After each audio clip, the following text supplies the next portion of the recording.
In this sauerkraut masterclass, not only will I demonstrate how to make my signature sauerkraut recipe step by step, but I will also take you through the entire fermentation period from day 0 through week 3, so you know what to expect, what to watch for, and how to end the fermentation and store for long term. It's the whole package, so you can feel confident in creating your first sauerkraut that is probiotic rich and nutrient dense.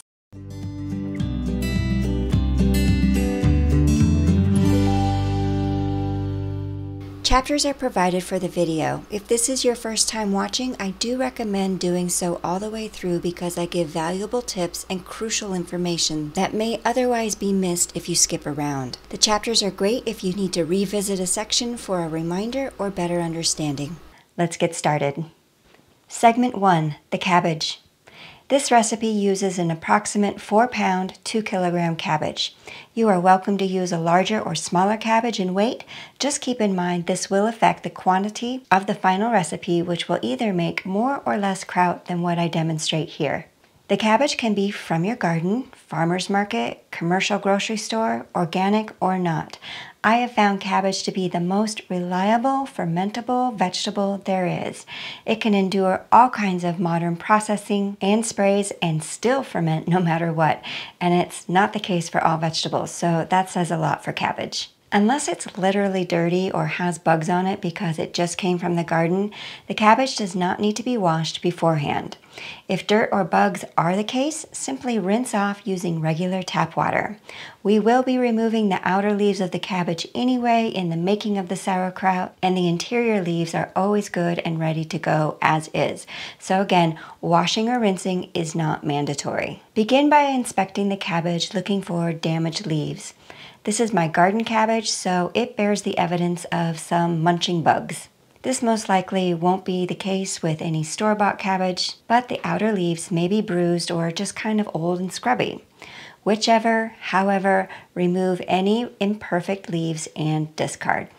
Then you should have the first of the interior leaves revealed, which look pristine like shown here.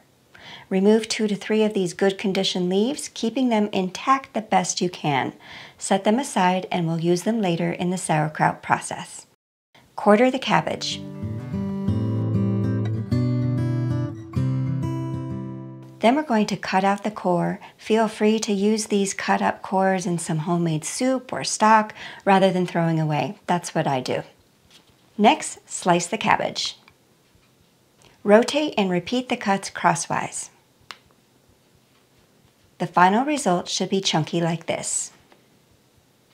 After all the cabbage is cut up, the quantity should work out to be around 17 or 18 cups or 1425 grams. Add to a large mixing bowl.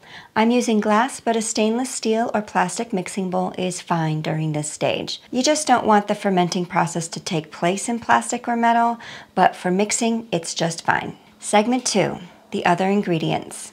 We're going to need about 2 cups, 250 grams of chopped carrot. I personally like to peel my carrots like I've done here, since the skins tend to have a bitter flavor to them.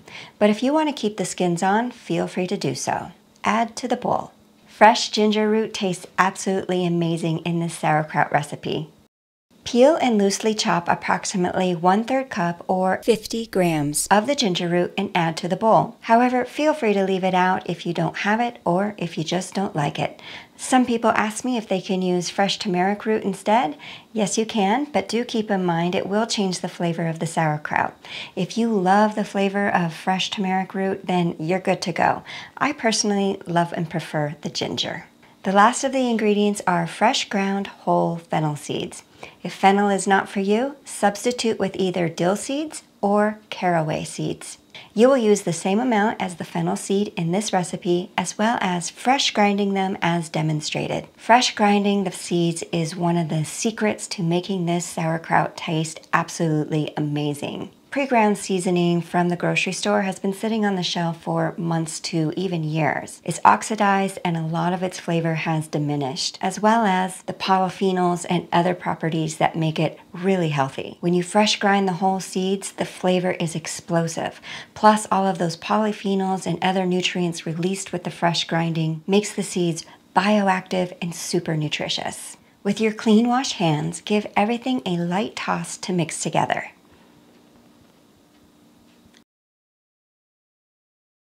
Segment 3, the salt. Do not use a salt that has anti-caking agents added because these chemicals can cause a fermentation to fail or just behave wonky. Read the ingredient label to know whether or not your salt contains them. Therefore, use any type of salt you wish as long as the ingredients say salt and only salt. The method I'm going to demonstrate is called dry salting, which means we won't be making a handmade saltwater brine. Rather, the cabbage is going to make its own brine. Add 34 grams or 2 level tablespoons of fine salt to the cabbage mixture by sprinkling it in little by little. In between each sprinkle, move the cabbage around as to get the salt worked all the way through.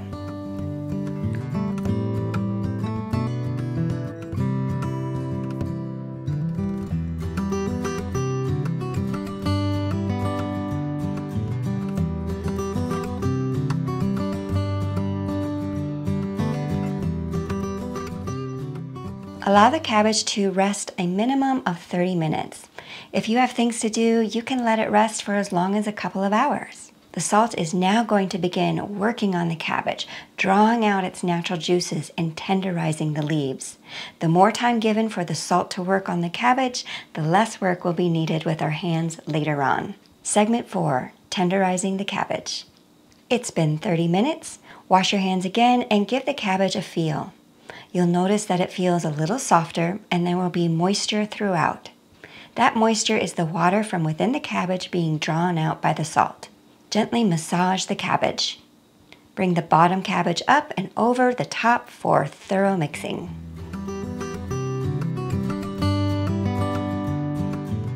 If you pull the cabbage back from the bottom of the bowl, you'll see the natural cabbage brine juice forming. This is a wooden dowel or kraut pounder. Lightly work the cabbage like so. No problem if you don't have one, simply use your fist. In the future, you may find the investment of a kraut pounder helpful in saving strain on your hands or wrists. Feel free to switch back and forth from hands to dowel. That's what I typically do. Once you feel improvement with the cabbage tenderization, allow it to rest for an additional 15 to 30 minutes. Returning to the cabbage after the second rest, with fresh wash hands once more, feel out the cabbage. There should be a significant softening now, and when you squeeze it, juice easily releases. The bottom of the bowl also has a good amount of liquid accumulation. The cabbage looks soft and very moist, and your hands should be wet from handling it. The cabbage is now ready for the next step. Segment 5, loading the jars. Prepare the jars by washing them in hot soapy water. Do the same for the weight and the lid you'll be using. Sterilization is not required. Hot soapy water is sufficient. Take a couple of large handfuls and drop into the jar. I like to use a canning funnel as you see here because it makes loading so much easier. With the kraut pounder, firmly press the mixture down. No problem if you don't have a mallet like this, you can use your fist instead. Take another few handfuls to load into the jar and be sure to get some of the juicy stuff towards the bottom of the bowl.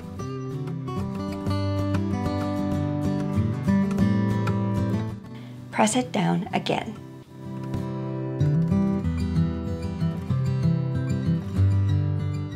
Okay, you see that brine rising up when the mallet presses down?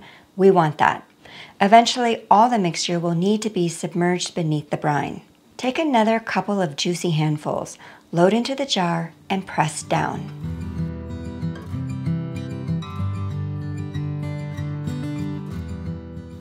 The jar should be filled to about this level, leaving room for the cabbage leaf toppers and glass weight that will soon be added.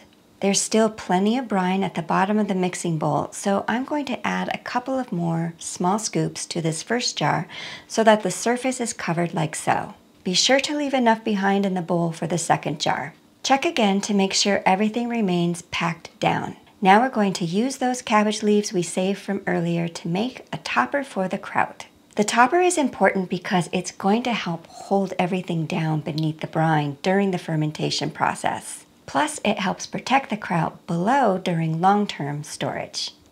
Use the friction of the cabbage leaf against the side of the jar to help create a secure hold.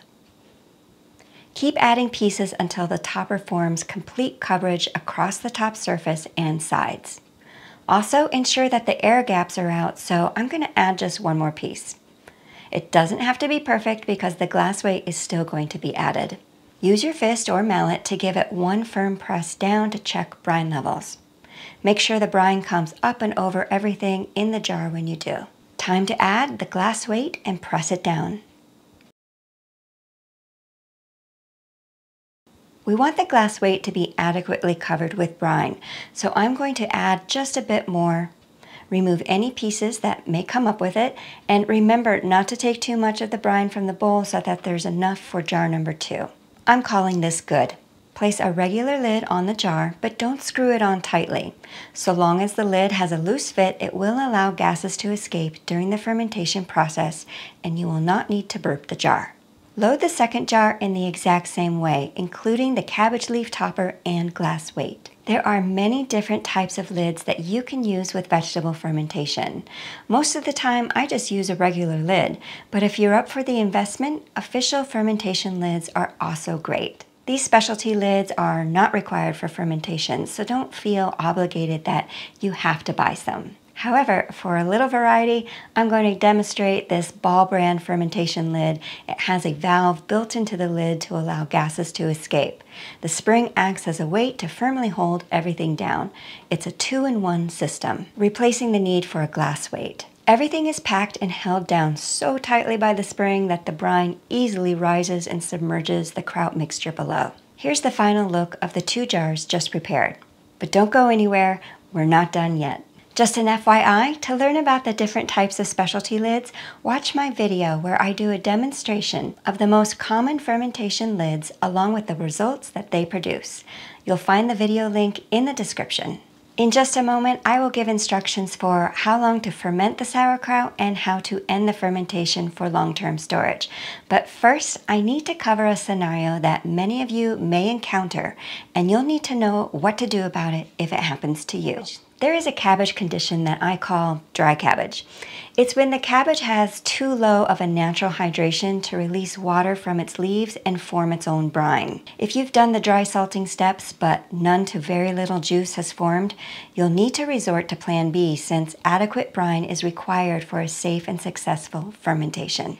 However, if your cabbage has produced adequate natural brine with the dry salt method just demonstrated, then feel free to skip ahead to this timestamp here, where I will pick up with the instructions for how long to ferment, what to expect during the process, and how to end the fermentation and store for long term.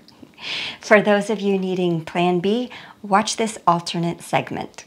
Segment 5, alternate, dry cabbage instructions. You won't know you've got a dry cabbage on hand until after you've salted it and allowed it to rest for 30 minutes. When you return and you place your hands into the mixture to see how it's progressing, you'll notice that the cabbage may have some perspiration, but there's no liquid at the bottom of the bowl, and when you squeeze, there's nothing. Here's what you do. Since the cabbage already has the needed salt added for a safe fermentation, simply add 3 cups of water over the cabbage as the handmade brine. Mix thoroughly and allow it to rest in the brine for 15 to 30 minutes. Let's talk water for a moment, especially if you're using municipal tap water, since municipal water has a chemical profile that varies from one region to another or one city to another. Chlorine present in the water isn't necessarily an automatic death sentence for fermentation. However, one region or city may use a higher percentage of chlorine than another one, or another city may use chloramine instead of chlorine. Other pharmaceutical and chemical profiles in the water can also vary and play a role in water health. This variability of water is why some people don't have any problems using tap water with fermentation, while other people do.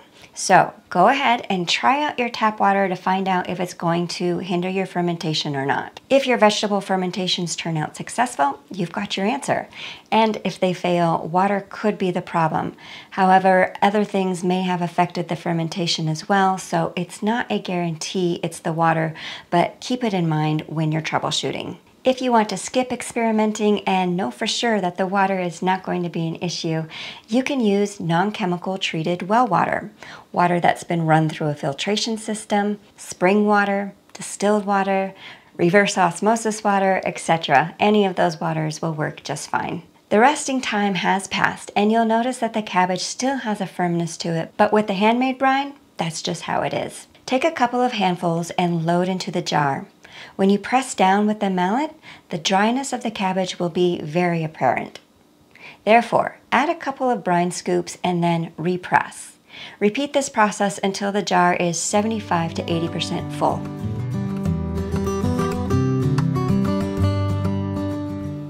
Then, as previously demonstrated, add the cabbage leaf topper in the same way.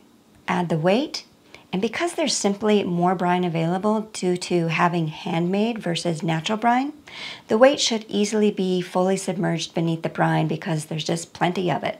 I'm just going to clean away the spice floaters here since floaters can be an invitation to future mold development. I'll talk about that a little more later on.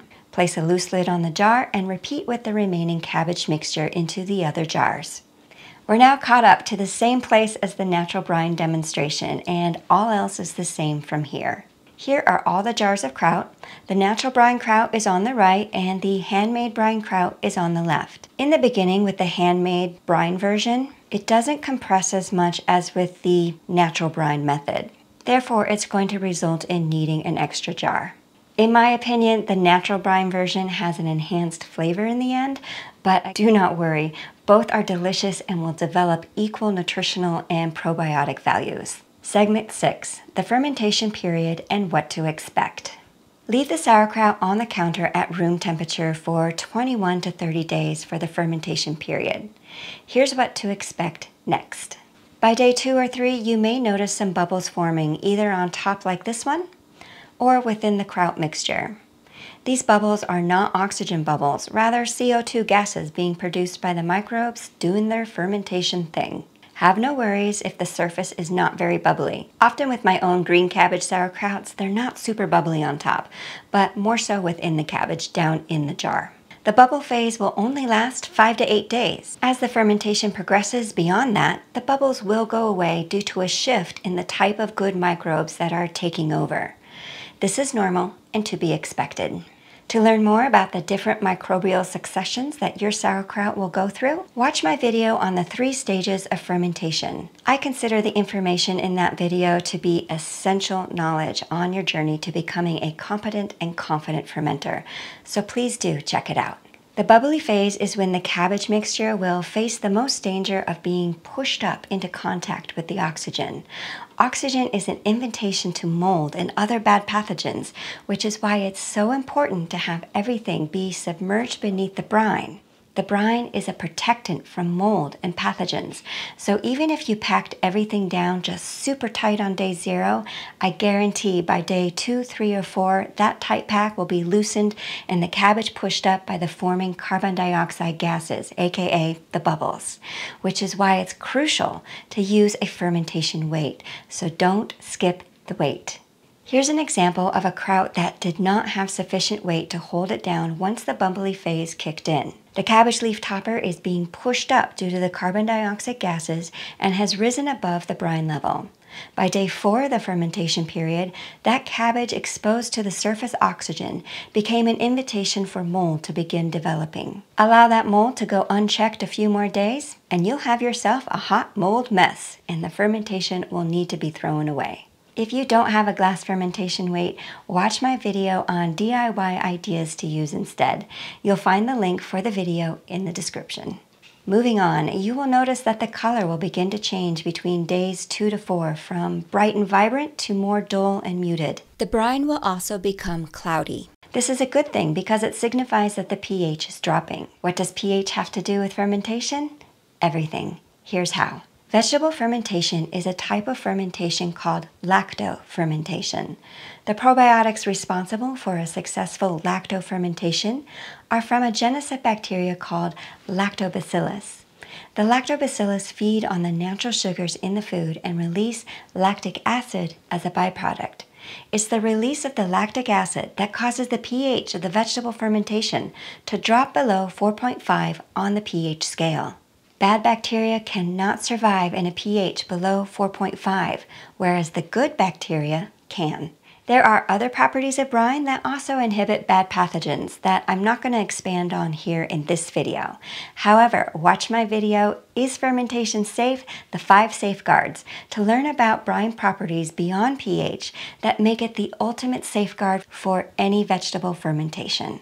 Let's return to the discussion of pH. If a fermentation is not taking hold, that means that the good lactobacillus bacteria are not proliferating and therefore not releasing lactic acid into the brine. As a result, the pH of the brine will remain above 4.5 and ultimately begin to stink and spoil given enough time. For the purpose of comparing before and after, here's the pH of a sauerkraut jar I just prepared. The pH is above 4.5 because it's day 0 and no fermentation has yet taken place. Hence, no lactic acid has yet been released into the brine by the microbes. Now, this is the same sauerkraut 4 days later. The pH has dropped to 3.4. This is an excellent pH value for any vegetable fermentation. A pH below 4.5 is what I call the safety zone. This low pH in the safety zone tells me that the fermentation has successfully taken hold based on what I just explained about the good bacteria and lactic acid. And just a little side note, a pH below 4.5 is safe, but a pH between 3 and 4 is the sweet spot. Sometimes the pH drop doesn't happen by day 3 or 4, but give it until day 5. If the pH has not dropped below 4.5 by the end of day 5, it's not going to. If you smell it, it probably already smells off rather than soury sweet like a healthy fermentation should. The end of day 5 is the cutoff, so if the pH is not below 4.5 by this time, throw it away or compost it. In my videos, you'll see me use a variety of pH meters. I used this one for a couple of years before I moved over to this one that you saw today. If you're interested in a pH meter but aren't sure about which one is right for you, watch my video comparison video before you buy. You'll find the link in the description. Full maturity of the sauerkraut nutritional and probiotic profile are typically obtained by day 21. If you choose to allow it to go any longer, the flavors will continue to develop and sour. And if you choose to end the fermentation sooner, let's say by day 10 or 14, you can do that. There's no rules or harm in doing so. There will be still wonderful flavor and a healthy sourness, plus nutrients and probiotics. Perhaps not to the extent of a full 21 to 30 day fermentation, but still healthy and nutritious. Remember that video that I recommended on the 3 stages of fermentation? In that same video, I talk more about details about fermentation time periods and their benefits. So do remember to watch that after this video and learn more. Let's move on to a demonstration of how to end the fermentation and store it for long term. But first, please allow me to take a moment and say thank you for watching my video. If you have gained value from this sauerkraut masterclass, I would just love it if you bought me a cup of tea. Your $5 donation helps me continue making free content like this so that you can become a confident, and successful fermenter. Okay, moving on. Segment 7, Ending the Fermentation and Long-Term Storage. Here are the sauerkrauts on day 21, and I'm going to demonstrate how to end the fermentation. The method is the same no matter which cabbage preparation method you used. Remove the lid and with clean wash hands, remove the weight. Here's a side-by-side of a handmade brine kraut on the left and the natural brine version on the right. Let's take a taste test by first pulling back the cabbage leaf topper with a clean utensil. Reach down in there and pull out a bite. Looks amazing. Fold the topper back into place. Let's try the other jar now.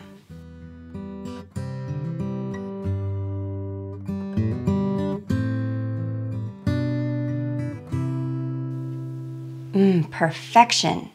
Would you like a list of the 4 things to check for in order to feel 100% confident that your fermentation is safe to eat? Then watch my video here. You'll find that link in the video description. In that video, I take you through step by step in detail the 4 crucial properties of sight, smell, pH, and taste to know if your fermentation is a red light stop or a green light go. You can also find a printable guide for this on my website under the guide section at cleanfoodliving.net. To store the sauerkraut long term, do not return the weight to the jar. Place a tight lid on the jar and store it in the refrigerator. If everything was done correctly, the sauerkraut can last 1 to 2 years properly stored in the refrigerator. If you plan on eating the sauerkraut, starting now, you don't have to keep the cabbage leaf topper on. You can take it out and eat it. If you plan on storing the sauerkraut for some time before getting to it, that's where I recommend keeping the topper on. I have found it to help preserve and protect the sauerkraut below until the jar is opened at a later time. The fermentation must be stored below 50 degrees, preferably between 38 and 45 in order to last a long time. Our ancestors used root cellars or buried ceramic pots in the ground over winter to achieve these temperatures, but these days people don't have a root cellar nor bury pots in the ground. That's why for modern times a refrigerator is needed.